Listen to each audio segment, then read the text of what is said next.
akwatidde ekibiina ki NRM bendera ku kifo ky'omukulembeze w'eggwanga Yoweri Kaguta Museveni akutte olunaku olwokusatu ng'atalaga ebbendobendo lya Kyoli wakati mu kusagula akalulu akanaamuzza mu ntebe eno. Mu disitulikiti y'e Lamwo gyakubye olukuŋŋaana olusooka ku kisaawe kya Padibe Boys Primary School ng'oluvudde wano yeeyongeddeyo mu kibuga Gulu ku kisaawe kya Kawunda gyakubye olukuŋŋaana olusembyeyo.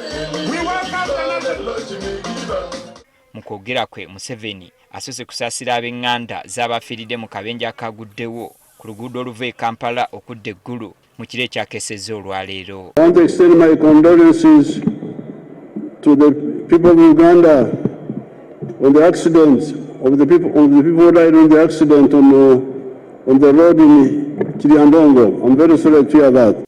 Ono ab'eŋŋanda z'abagenzi abakubagizza n'obukadde butaano buli muntu ng'abafunye ebisago kakadde kamu kamu.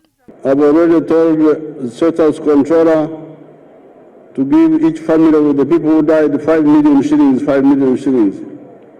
And those who were injured to be given 1 million each.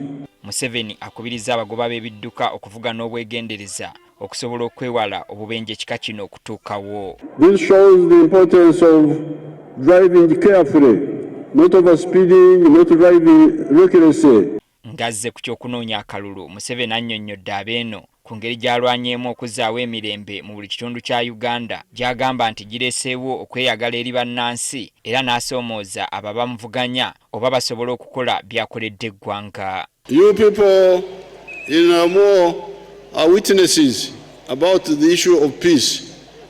You know what war meant, and you know what cattle rustling by the Karamajong meant, how much damage they caused. But now there is peace. Era akubiriza abantu b'eno okwenyigira mu nteekateeka za gavumenti okwejja mu bwavu. Of the 5 cows per homestead, that one is agreed by everybody. Ebyenjigiriza n'ebyobulamu mu disitulikiti y'e Lamwo Museveni ategeezezza nga bw'agenda okubitereeza mu kino nga wakwongera ku bungi bw'amalwaliro n'amasomero. And our plan is to have 1 government primary school per parish and 1 government secondary school per sub-county. Therefore, the parishes which don't have government secondary schools will get, and the ones which don't have, the sub-counties which don't have government secondary schools will get. Oluvudde wano Museveni yeeyongeddeyo mu disitulikiti y'e Gulu era okukuyega abaayo. Olunaku lw'enkya singa tewabaawo nkyukakyuka, Museveni asuubirwa okubeera mu disitulikiti y'e Paida ne Kitugumu.